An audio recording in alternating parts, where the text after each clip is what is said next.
person who pauses before trusting is not withholding warmth. They are testing whether the ground will hold them.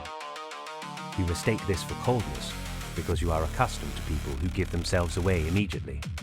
This person learned that trust is a currency that is stolen, not earned. Their evaluation is not judgment. It is a survival scan.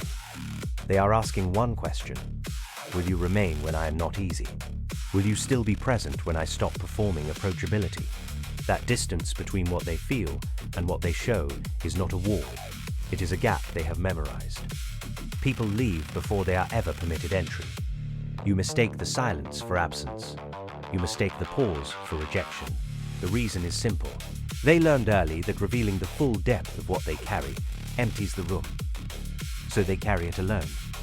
And you label them cold because they will not bleed for your comfort. You are thinking of someone else right now. That is the protection. It is working. Your need for immediate validation is the very reason they learn to hesitate. You are the lesson they already learned. This is where the pattern begins. Not in adulthood. Not in some relationship that went wrong. It begins in the room where a child learned that intensity itself is the problem. The child who felt everything did not receive help carrying it. They received a reaction. The adults in the room became uncomfortable, or distant, or angry, or solicitous in ways that made the child responsible for managing the adult's response. The child did not learn that their feelings were too big.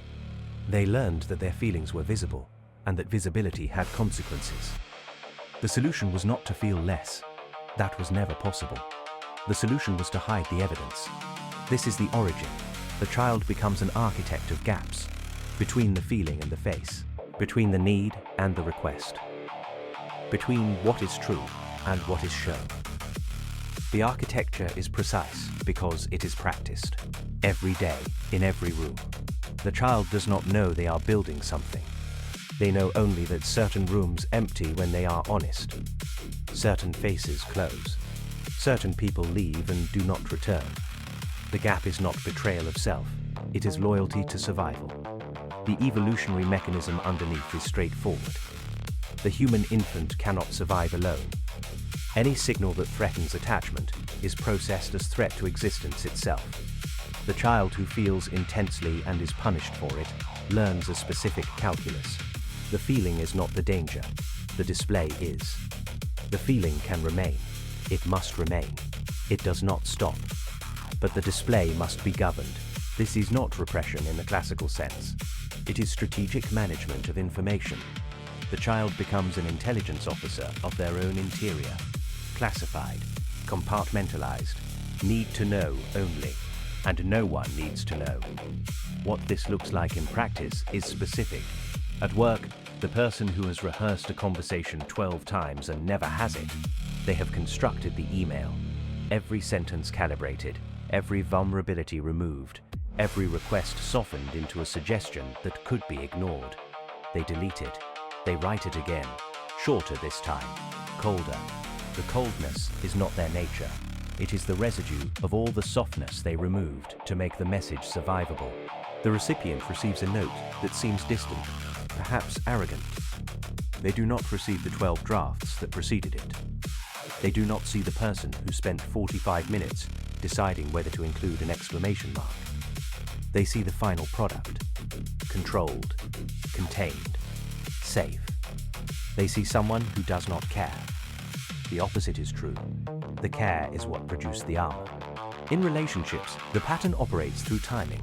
The person who feels too much does not arrive late to intimacy. They arrive early, feel everything immediately, and then learn to delay their arrival indefinitely. They have felt the full weight of attachment before the other person has finished introducing themselves. They know what they are capable of. They know what it costs. They have watched themselves need someone who was still deciding whether to stay. The pause before trusting is not hesitation. It is the body remembering what the mind has tried to forget. The body remembers the rooms that emptied. The body waits. You have already thought of someone who does this, perhaps a partner. Perhaps a friend who takes too long to text back, whose warmth arrives in sudden, unpredictable bursts, who disappears and returns without explanation. That person is not the subject. You are, or you will be, the moment someone looks at your own hesitation and names it coldness. The mechanism protects itself by directing attention outward. It is working now. The intelligent person's version of this pattern is particularly difficult to identify. They have read the literature. They can name what they are doing. They say they have attachment issues, or they are working on their boundaries, or they need to be more vulnerable. The vocabulary is accurate. The accuracy is the new gap. They use the language of change to describe the absence of it. They are processing. They are reflecting. They are being thoughtful. What they are not doing is showing the unprocessed version. What they are not doing is moving. The intelligence becomes a sophisticated holding pattern. The person who knows everything about why they cannot trust is not closer to trusting. They are only more articulate about why they cannot.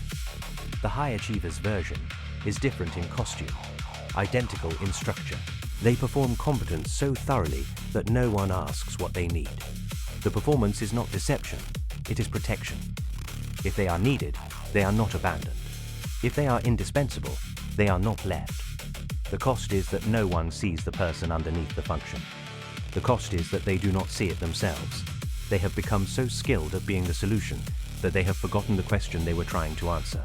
The person who has been in therapy for years, who has done the work, who can trace the origin to the specific room, the specific adult, the specific afternoon, this person is often the most trapped. They have the map, they do not have the movement. Knowing why the gap was built does not dismantle it. The gap was built for reasons that still exist. The room's still empty. The faces still close. The knowledge becomes another layer of the architecture. Now they are aware and still hiding. The awareness becomes part of the performance. Look how well I understand myself. Look how honestly I can describe my inability to change. The cost is not the relationships that fail.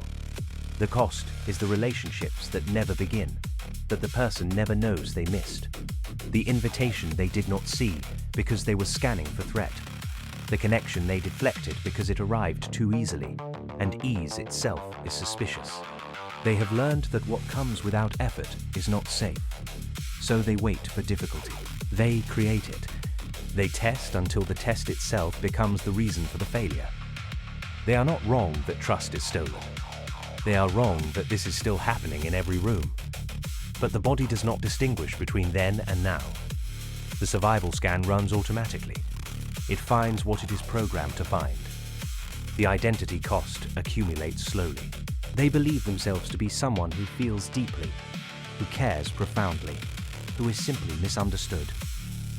And this is true, but it is not the whole truth. The whole truth includes that they have chosen the gap so consistently that it has become indistinguishable from who they are. They are not hiding the feeling, they are hiding behind it. The depth becomes the defense. No one can reach them because no one can match the intensity they keep theoretical. They are alone by architecture, and they call it integrity. There is a moment, usually late, when they understand. They see someone else receive what they have spent decades preventing themselves from wanting. They see ease. They see trust given without scan, without rehearsal, without the 12 drafts. And they feel something they do not have a name for. It is not envy. It is grief for a self they never allowed to exist in a room with another person. The grief does not change the pattern. The pattern is older than the understanding. I do not have this pattern. I have only watched it across thousands of accounts, thousands of narratives, thousands of rooms where the same architecture appears with different faces. What I find remarkable is not how often it fails people. It is how reliably it protects them from finding out what would happen if they stopped. The protection is the problem and the solution simultaneously. The mechanism is closed. Awareness does not open it. What usually happens is this. The person recognizes the pattern, names it, and continues it with new vocabulary. They are now aware that they pause before trusting. They are now aware that the gap is a construction. The awareness becomes part of the gap. They are aware and still scanning, aware and still rehearsing, aware and still deleting the drafts. The rare exception is not the person who understands the origin. It is the person who, in one specific room, with one specific person, at one specific moment, allows the unprocessed version to arrive without warning, not strategically, not after preparation.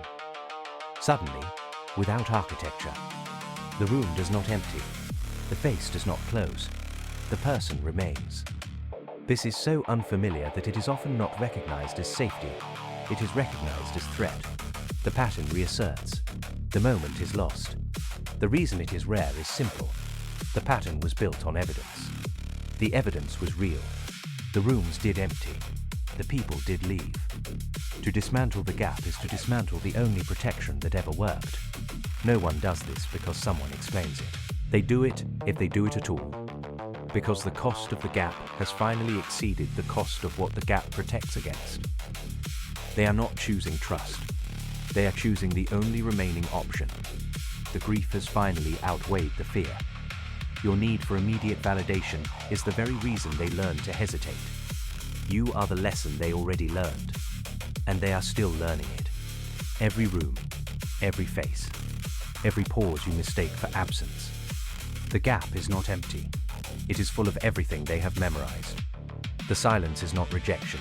It is the sound of someone who has watched the room empty too many times, deciding whether to let you in. They are not cold. They are counting the cost of warmth. They are asking whether you will remain when they are not easy, whether you will stay when the performance stops. They have memorized the answer. They are hoping, against every piece of evidence they carry, that this time the answer will be different. It almost never is. They know this. They pause anyway. That is not coldness. That is the last form of hope they have left.